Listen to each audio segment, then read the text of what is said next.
player in the current meta is kind of interesting. We're going to see, though, how it is able to go. We haven't seen a whole lot of Ulgrim at all today, honestly. I think Kozilek's may have been about the only one I've seen today. Yeah, we're definitely going to get it from Taya. Okay, they're already starting off with some team damage here, or sorry, some 2v1 team combo damage. But Mounir didn't have a weapon. Oh, going over the ground pound. Dude, Vim was ready to go in with the down air. So yeah, for Wess and Vim, we're seeing the Tesca and we're seeing Taros. I'd say from here, clearing off the entire stage. Oh, the neutral sig caught. Wait a second. Clean work. 30-second stocks. Gonna go ahead and send the South Americans onto their stock number 2. Now, I love how he's able to throw out that neutral signature on top of his teammate and the opponent because it will always prioritize the opponent. And I believe it prioritizes the opponent who is more damaged as well. So it's always going to come out favorable for you. I use that a lot on Lance neutral signature on Vrax. So I'm very, very familiar with that. Trying to fight with these boots over here. Ooh, no, Vim wasn't there to pick up the pass. They both just kind of swapped over. See the Axairs coming out, match for match. Vim with the side sig. He did a great job of kind of sneaking that in there. And that was a good sidelight into the down air from Taya to try and get more damage in just one single hit. Great side air from Vim, and he's ready to go over with the ground pound. Beautiful GC sidelight. I feel like people started doing that at DreamHack. Okay. Oh, I thought we were going to get a little bit more from that. Nice side stick from Wess, though, to follow up. We really saw that at, I believe it was DreamHack Dallas many years ago. Not the last time we were there, but the time before that we were there. The GC sidelight, unarmed as the finisher, what did sort of like come into vogue then. Nice touch and the fadeaway so Vim doesn't get caught.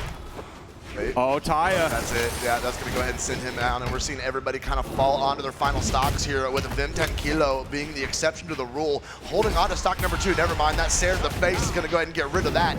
The Sarah in from Taya. That's going to interrupt anything Wess wants to do after catching Mounir, so he can't grab a 0 to knockout from that moment in that string. The down air from Vim.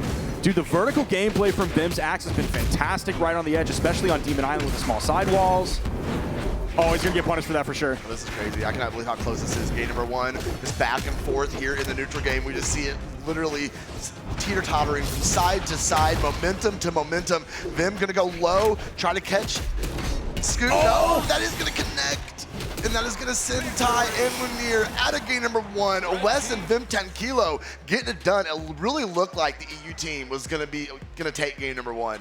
It really started off completely in their favor, but Wess and Vim 10 Kilo using that experience, locking it down and securing a game number 1. Let's take a look at those replays, Sparky. Yeah, when we get to the end, like pay close attention to how damaged Wess and Vim 10 Kilo were going up against a Taros and an Ulgrim. Like that's very scary.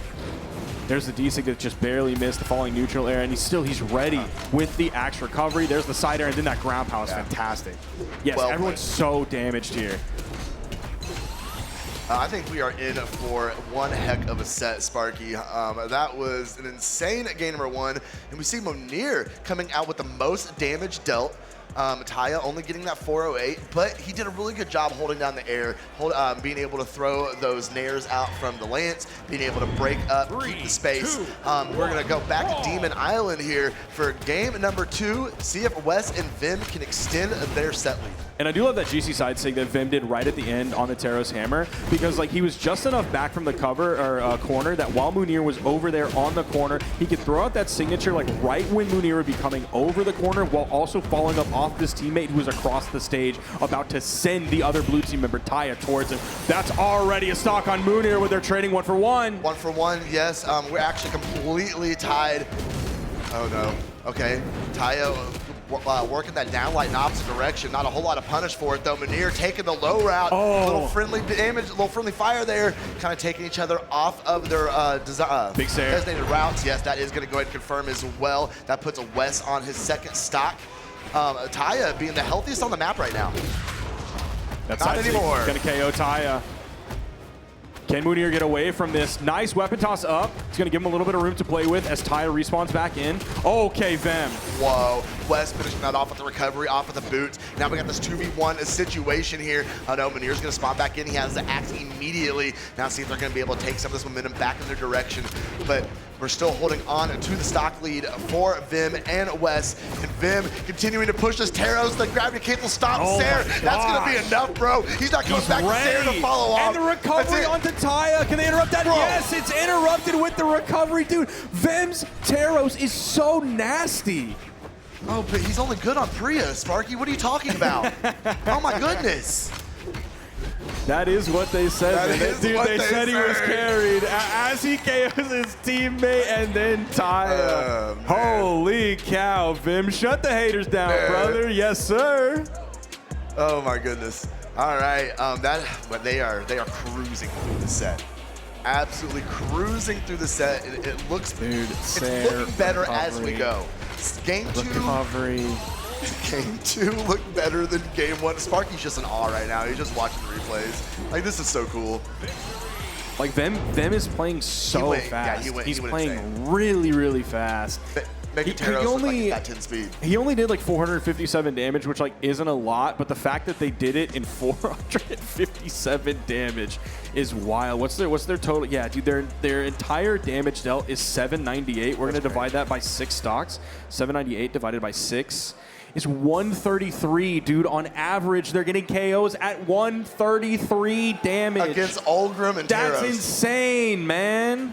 That's so early. Yeah. That's due like largely, oh dude, it's gonna be even sooner now, man. We're on Suzaku Castle. Yep. We've seen this a couple times today. I don't understand what gets inside players' heads to go to the stage, man. Yeah, there's already a stock. 15 seconds in. It's that quick right off the top. Dude, oh my gosh. The side air into the GCD light from Vim Tankilo. Dude, he plays Taros so cool. Does have a little bit of swag in his play style, that is for sure. Mounir, though, trying to press him up to the top. Mounir, though, going to connect with 2 back-to-back recoveries. The signature is going to connect as well. Can Wess find his way back to stage? Absolutely not. And here we go, a breath of life, some sort of offense from this blue team. Can they turn it into a victory? Vim over on the edge. He's still going to do it unarmed if he can. Now back over. He's looking for the KO on Vim. Stop side air. Oh, the accidental follow-up from Wess. I think he was trying to hit the other blue team member with the sidelight, and he interrupted the momentum, so they didn't get the KO. See if they can get the stock off of Mounir. Vim's just going to go in with a down air, and then he gets below him. Recovery, classic hammer edge guard. And Mounir's on his final stock. Mounir's on his tournament stock, bro. Dude, Wess and Vim, man. They wanted to give these people 15%? That's crazy, man.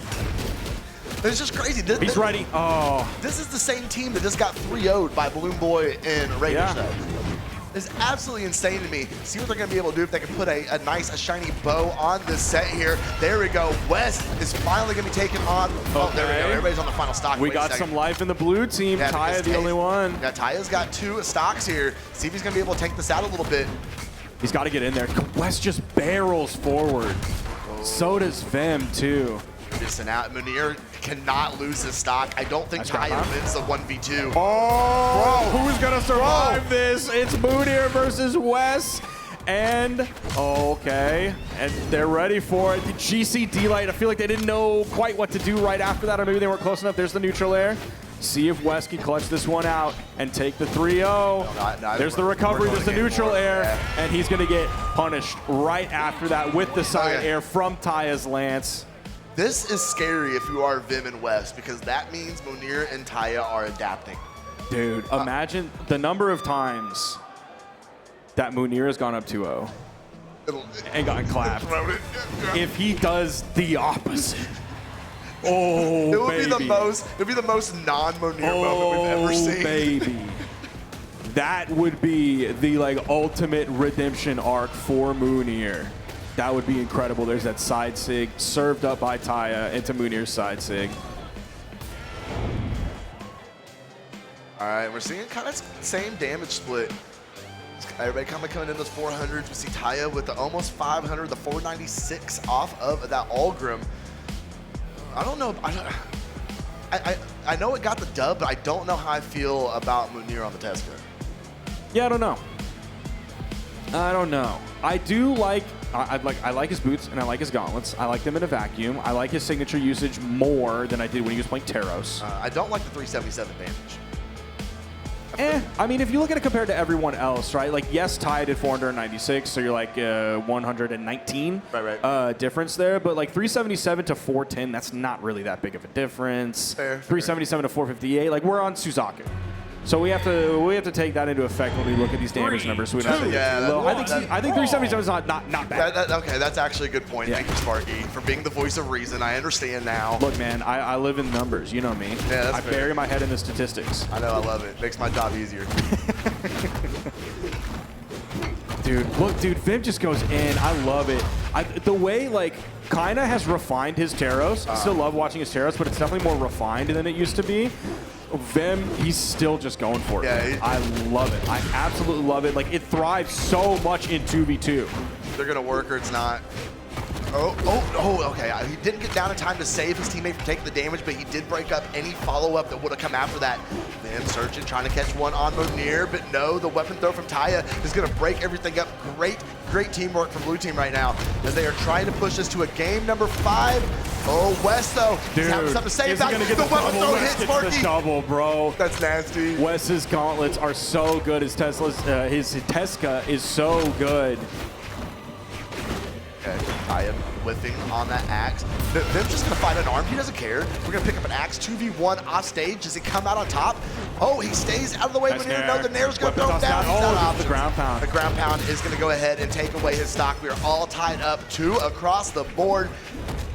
And he started that off doing the edge guard against like his own teammate of Taya and Wess at the same time because Wess was so damaged and his teammate was so healthy. So like any major hit was going to split them up almost immediately so he can re-engage upon the opponent.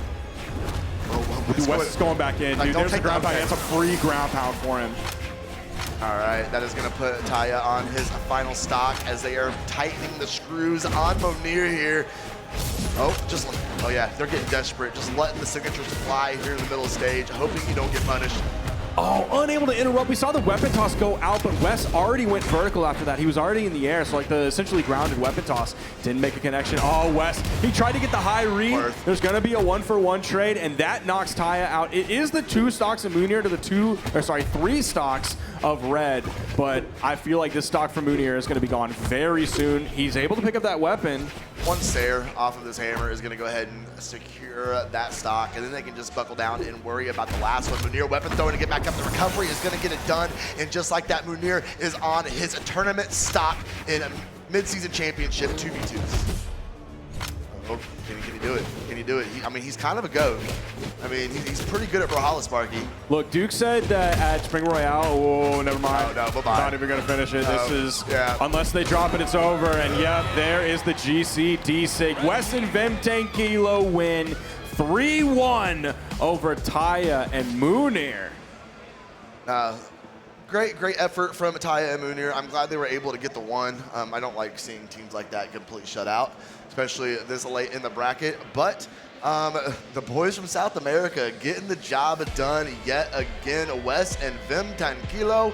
No Priya's in sight to be seen, but the dubs still go their way.